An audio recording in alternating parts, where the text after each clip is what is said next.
Hi Rob, thought I'd give you another update. I know you've been waiting patiently for one.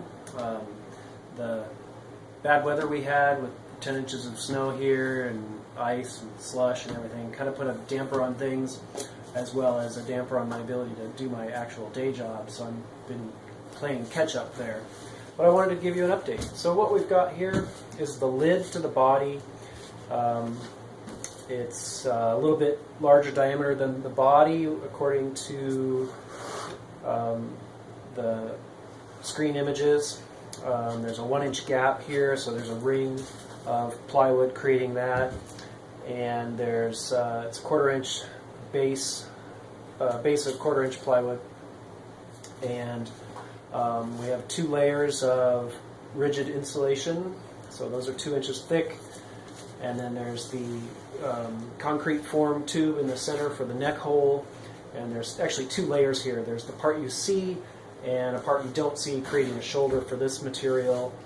And I've got some PVC trim ripped down to 1x1s, and those are to make ribs every 60 degrees to support this material, and then there's a channel routed into the edge of this foam to support this outer edge of that material, and this is the 3mm PVC sheet called Sintra, and that's glued and nailed with tiny brads that you can't see, that holds it until the glue dries. And so it's a very lightweight structure. So I can pick up the lid with one hand. I can actually pick up the whole thing with one hand. It's actually still quite light. And so that's where we are now. So this should be ready for paint by the weekend. I've got, after I finish creating the curve edge here, and so a little bit about that. So, I've got a flat surface here, a slant here, and so I use a little straight edge and check my work, and then I'm carving this down to match this slope with a fancy insulation knife, and then sanding and touching things up with a random orbit sander to create the curve. And then it'll get some overlays and some details, and then it'll all be primed and painted to match the body, which when I change to the dark gray primer, it looks really nice. It gets kind of buffed on the edges and creates highlights. It looks really good. And so that's what we're doing. This is the image I'm scaling things off of. I created a scale image with lots of dimensions on it, and that's what I'm using to figure out the height and width for all these parts.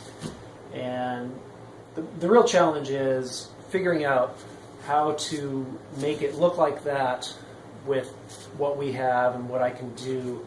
And so it's kind of a design as I go project, and so that's why it kind of takes a while to figure out what we're doing, because I only have certain facilities, like I don't have a 3D printer yet, and I didn't do a fiberglass overlay of this like we originally planned, just for time and expense, and so maybe we'll do that in the future. But I've got a friend working on the electronics.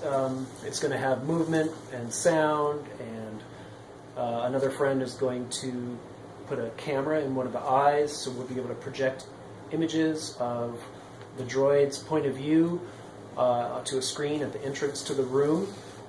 And here's a ring gear for the head to turn on, and that'll be mounted down in here, and the head will be on another cardboard tube, and this is about the size of the head, but it'll be hollow and of course taller, and that'll get sculpted this weekend. And then after that, all I've got to do is create the legs, which will be 3/4 and 1/2-inch plywood layered up, and lots of details. And it'll stand on 3 legs and have 2 legs that can move. And yeah, that's it. So wish me luck, and thanks for your support. And if anyone wants to support the project, you can email me, and we're at about close to $200 of the $800 or so that we budgeted for this, so definitely use the support, and thanks again.